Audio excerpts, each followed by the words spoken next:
Hi guys, I'm going to do this test review. You can also look at last year's test review. It's a very similar topic. Okay, so determine if the number is rational or irrational. Since the square root of 16 will simplify to the whole number 4, we would call that rational because all whole numbers are rational. The square root of 12 does not simplify to a whole number or a decimal. 12 is not a perfect square, so this is going to be irrational.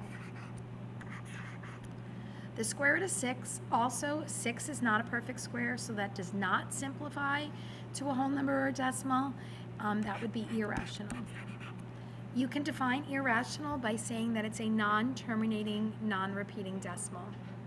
Okay, you can also look at these things in your calculator, and if you notice that the decimal goes to the end of the display, that indicates that it's most likely irrational. Just make sure that there's nothing repeating in that. Pi is irrational. Negative 2/3 is a fraction made from integers, which is always going to be rational.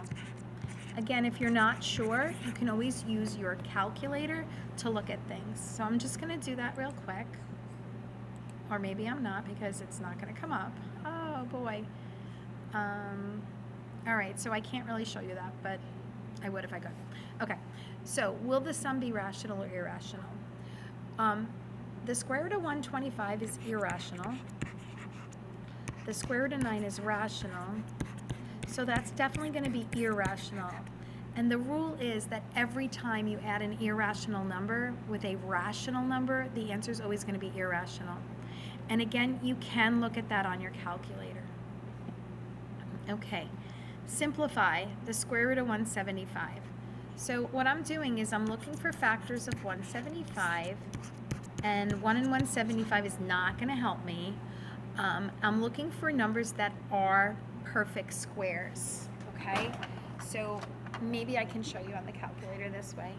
One thing that you can do is you can type into the y equals spot, you type in 175 divided by x, and then look at the table. So if you can see this table, that's going to give me factors of 175. So I have 5 and 35. I have 7 and 25. And that's going to contain the perfect square. So I do the square root of 25 times the square root of 7, and that gives me 5 radical 7. You can also check for equivalence by using decimals in your calculator. Okay, find the sum. In order to add or subtract, you have to have like terms. So I'm going to take the radical 54 and I'm going to simplify it. I'm going to use 9 and 6 because 9 is a perfect square. So that gives me 3 radical 6 because the square root of 9 is 3. So now I have negative 2 times 3 radical 6 plus 7 radical 6. So that becomes negative 6 radical 6 because negative 2 times 3 is negative 6. And then you add the coefficients and you get radical 6 or 1 radical 6. Find the product. So I'm going to multiply the coefficients, that gives me 14. I'm going to multiply the radicands, and that gives me 45. Now that is an answer, it's just not in simplest radical form. So I'm going to take 14 radical 45 and I'm going to break that down into 9 times 5. And again, because 9 is a perfect square. So that gives me 14 times 3 radical 5, which gives me 42 radical 5. You can check that along the way on your calculator by just testing for equivalence. They should be equal decimals. Rationalize the denominator. So what you want to do is you want to take whatever is in the denominator and you want to write it as 1. So radical 12 over radical 12 is 1. And remember, it's rationalizing the denominator, so focus on the denominator. So that's going to equal 5 times radical 24, 5 times the 1 that you don't see, 2 times 12 is 24. Radical 12 times radical 12 is the whole number 12. And again, you can put that in the calculator. So it says simplest form. The actual fraction currently is not going to simplify, but the square root of 24, I can use 4 and 6. So that's going to give me 2 radical 6. That will now simplify because 2 is a common factor between 2 and 12. So I would have had 10 radical 6, but since I'm simplifying it, I get 5 radical 6 over 6. Again, you can put the fraction would have been 10 twelfths, into the calculator and just hit enter. It will simplify for you. A student is measuring time trials for their science fair project. They will graph the data on a set of axes where x represents time. X is always the domain, so we're talking about time. So time is going to go from 0 up or bigger, and time is always going to be either real numbers or rational numbers. So we would say something like real numbers greater than or equal to 0, or we'd say rational numbers greater than or equal to 0.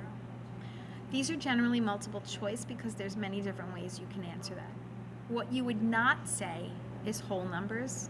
You would not say integers. You would not say just rational because that would include negatives. So that greater than or equal to 0 is kind of important. Write and solve an expression that can be used to change 15 miles in a day to feet per second. Okay, so I'm going to take the miles, and whatever is on the top you want to put on the bottom because you're canceling that. Okay, so 1 mile is 5,280 feet. All right, now I have to go from day to second, so I'm going to put day on the top. I'm going to put hours on the bottom, and there's 24 hours in a day. And then I'm going to put hours on the top. 1 hour is 60 minutes. Lastly, I'm going to put minutes on the top and seconds on the bottom. So 60 minutes. Whoops, messed that up. 60 minutes is 1 second. That is just silly. 1 minute is 60 seconds. Okay? So then you would take your calculator and you would multiply across the numerator and across the denominator. I do it by putting in a fraction. So I would hit alpha x, and I would actually put in the fraction. 15 times 5280 times 1 times 1 times 1. You obviously don't need the times ones. 1 times 1 times 24 times 60 times 60. That gives me 11 over 12. So that's 11 feet per second over 12. You can leave it a fraction, or you could do 11 divided by 12 and go for a decimal. It's the decimal will be 0.916 repeating. Okay, solve and name the properties. Okay, so first I'm going to use the distributive property. So that would be 15x subtraction 36 equals 63. Then I would add 36 to both sides. So that's the addition property of equality. Sorry about my handwriting. So that gives me 15x equals 99. Just make sure that I multiplied right. Yes, I did. Make sure that I added right. Yes, I did. And then the last thing I'm going to use is the division property of equality, because I'm going to take that 15x equals 99, and I'm going to divide by 15 on both sides. So x equals 99 divided by 15, which is 6.6. Okay, so I use the distributive property, and I use the addition property of equality, and I use the division property of equality. All right, last question. So they want to know what Joe would use to correctly change this rate. So what I usually do is I look for things that are wrong. Like, this is wrong. You wouldn't have feet squared twice in a numerator. This is wrong. You wouldn't have feet squared twice in a numerator. This is wrong. You wouldn't have gallons twice in a numerator. This would work because feet would cancel with feet, gallons would cancel with gallons. So this is absolutely the correct answer choice 4. If we just go back and look at this one, this works because miles cancels with miles, days cancels with days, hours cancels with hours, minutes cancels with minutes, and I'm left with on top feet, which is what it says in the question, per second. Okay? Good luck. Happy studying. Please feel free to email me.